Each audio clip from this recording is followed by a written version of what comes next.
Report आपने जानी। अब आपको आगाह करे कि पतोकी में ज़ख़ीरा अंदोज़ी करने वालों की शामत आ गई। असिस्टेंट कमिश्नर पतोकी उसामा नियाज़ी ने कार्रवाई अमल में लाते हुए गंदम के 50 किलो वाले 10,000 बैग बरामद कर लिए और तमाम गंदम को सरकारी गोदामों में मुंतकिल करवा दिया गया है। मज़ीद अहवाल जानते हैं शेख इमरान की इस रिपोर्ट में।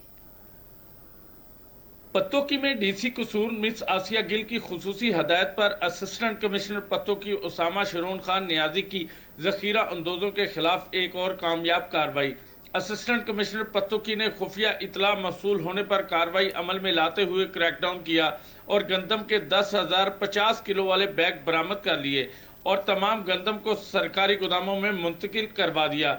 एसी पत्तोकी ने गंदम की बड़ी खेप जिसकी मालियत लाखों रुपए बनती है पकड़ने के साथ जखीरा अंदोजी करने वाले 3 अफराद को भी गिरफ्तार करवा दिया। इस मौका पर असिस्टेंट कमिश्नर उसामा शरून खान नियाजी का कहना था कि जखीरा अंदोजी करके मुनाफाखोरी करने वाले अनासर के खिलाफ बिला इम्तियाज कार्रवाइयां की जा रही हैं। उन्होंने कहा कि गंदम की मसनूई किल्लत पैदा करके महंगाई का सबब बनने वाले अफराद को किसी किस्म की कोई राहत नहीं दी जाएगी और ऐसे अनासर के खिलाफ सख्त से सख्त कानूनी कार्रवाई भी अमल में लाई जाएगी। कैमरा टीम के साथ Sheikh Imran, Star Asia News, Pattoki.